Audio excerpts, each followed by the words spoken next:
মাত্র আধা কিলোমিটার বেহাল সড়কে ভয়াবহ বিড়ম্বনায় ঝিনাইদহবাসী। খানাখন্দে নাকাল যানবাহনের চালকরা।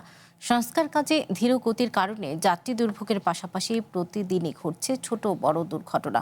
ঝিনাইদহ ঢাকা মহাসড়কের ঘাট গোপালপুর বাজার এলাকার মাত্র আধা কিলোমিটার সড়ক সংস্কারে পেরিয়ে গেছে 2 মাস, এখনও পর্যন্ত অর্ধেক কাজও শেষ হয়নি। এতে ক্ষুব্ধ সাধারণ মানুষ। তবে সড়ক ও জনপথ বিভাগ বলছে নির্ধারিত সময়ের আগেই কাজ শেষ হবে। দক্ষিণের জেলা ঝিনাইদহের সাথে রাজধানীর যোগাযোগ রক্ষা করে ঢাকা ঝিনাইদহ মহাসড়ক। এই মহাসড়কে চরম ব্যস্ততম এলাকা হাট গোপালপুর বাজার। শহর থেকে 15 কিলোমিটার দূরের এই বাজারের মাঝখান দিয়ে যাওয়া মহাসড়কটি ঢাকা থেকে ঝিনাইদহ হয়ে চুয়াডাঙ্গা মেহেরপুর যাওয়ার একমাত্র মহাসড়ক।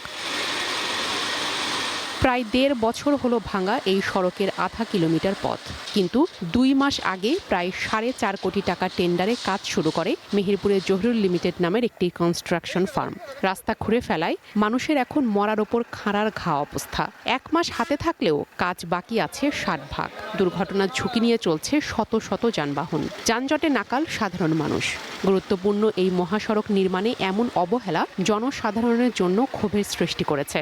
আমরা কাজের যে অগ্রগতি আশা করছি, এই অগ্রগতি সেভাবে আমরা আশানুরূপ পাই না। গাড়ি চলাচল বন্ধ, ব্যবসা বাণিজ্য যারা দোকানদার আছে তাদের ব্যবসা বাণিজ্য বন্ধ অনেকেরই। ছেলেপেলে সময় স্কুলে পৌঁছাতে পারে না।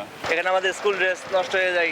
এখানে আমাদের অনেক সময় অনেক দুর্ঘটনা ঘটে। একটা লোড গাড়ি আমার তো ওই জায়গায় আটকে গেছিল, তাতে প্রচুর কষ্ট হয়েছে। গত কন্ট্রাক্টরের কাজে বর্ষাকাল হলে কাজ শুরু হয়, খরা শুকনোর সময় কোনো কাজ করে না রাস্তায়। ওয়েদার ভালো না, বৃষ্টি বাদলা, তারপর কাজও ঠিক মতো হচ্ছে না।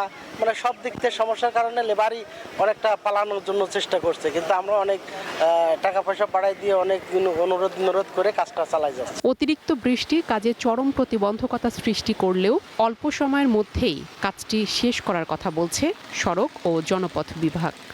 এই যে এক সাইড যখন হয়ে যাবে, এক সাইড যখন ছেড়ে দিতে পারবো, তখন আর এত বেশি প্রবলেম হবে না। তখন এর উপর গাড়ি চলবে আর ওই পাশটা আমরা করবো। এই কয়টা দিন একটু মানুষের কষ্ট হবে। এলাকাবাসীর দাবি 504 মিটারের মহাসড়ক নির্মাণের। লাইফে কোনো কিছুর গ্যারান্টি নাই, তাই ইন্স্যুরেন্স করুন সিটি ব্যাংকে, কারণ ইন্স্যুরেন্স করলে সিটিতে সুরক্ষা পাবেন নিশ্চিন্তে।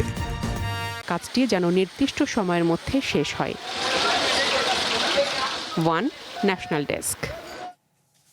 এ বিষয়ে আরো জানাতে ঝিনাইদহ থেকে সরাসরি যোগ দিচ্ছেন আব্দুল্লাহ আল মামুন। মামুন, এই যে সড়কটির বেহাল দশা, এই বিষয়ে সড়ক কর্তৃপক্ষ কি বলছে এবং কবে নাগাদ কাজটি শেষ হতে পারে, এবং যারা ভোগান্তিতে রয়েছেন তাদের অনুভূতি কি, তারা কি বলছেন, কি ধরনের সমস্যা তারা সম্মুখীন হচ্ছে জানাবেন। সদা, আপনি যেমনটি বলছিলেন, আমরা এই মুহূর্তে দাঁড়িয়ে আছি ঝিনাইদহ ঢাকা মহাসড়কের হাট গোপালপুর বাজার এলাকার। আর এই এলাকাটি খুবই ব্যস্ততম একটি এলাকা। দীর্ঘদিন ধরে এই রাস্তার খানাখন্দে থাকার পর সড়ক ও জনপথ এই রাস্তাটি সংস্কারের কাজ শুরু করে বিগত 2 মাস আগ থেকে। কিন্তু এই সংস্কার করার পর এই সড়কের যে এক পাশ দিয়ে গাড়ি চলাচল করছে, যার কারণে সাধারণ মানুষ চরম ভোগান্তিতে পড়েছে। বিশেষ করে এই বাজারের যে ব্যবসায়ীরা আছে, সে ব্যবসায়ীরা বেশি ভোগান্তিতে পড়েছে। একটু জানিয়ে রাখি, সড়ক ও জনপথ আমাদের যেটি জানিয়েছে যে 4 কোটি টাকার ব্যয়ে 504 মিটার যে রাস্তাটি, এই রাস্তাটি শুরু হয়েছে 2 মাস আগে। এটি শেষ হবে আগামী সেপ্টেম্বর মাসের 10 তারিখে।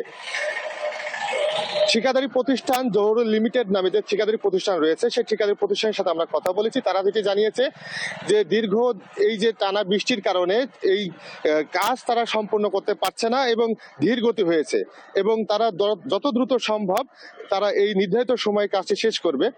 আমরা স্থানীয় ব্যবসায়ীদের সাথে কথা বলেছি। তারা যেটি জানিয়েছে, এই এলাকাটিতে রয়েছে বিভিন্ন ধরনের ছোট বড় অটো রাইস মিল, যেখান থেকে প্রতিদিন শত শত টন চাউল দেশের বিভিন্ন অঞ্চলে কিন্তু তারা পৌঁছে থাকে। কিন্তু এই রাস্তা বেহালের কারণে তারা কিন্তু ব্যবসায়িকরা অনেক ভোগান্তিতে পড়েছে।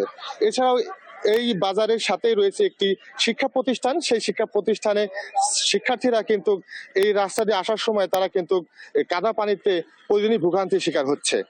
এবং স্থানীয় ব্যবসায়ী এবং জনগণের দাবি, শুধু রাস্তাটি নয়, এই রাস্তাটির শেষ করা হলে রাস্তার দুপাশ দিয়ে যদি ড্রেনেজ ব্যবস্থা করা যায়, সেখান থেকে পানি নিষ্কাশন হলে পরে এই ভোগান্তিটা পুরোপুরি কমবে বলে এই ব্যবসায়ীদের ধারণা। এছাড়াও আমাদের কাছে আমরা যেটা দেখেছি যে এই সড়কের যে এখন যে চলাচল দেখতে পাচ্ছেন যে সাধারণভাবে চলাচল, কিন্তু এইটা বেলা বাড়ার সাথে সাথে এই ভোগান্তিটাও বৃদ্ধি পায়। এই ছিল আমার কাছে সর্বশেষ তথ্য। সওদা। মামুন, আপনাকে ধন্যবাদ।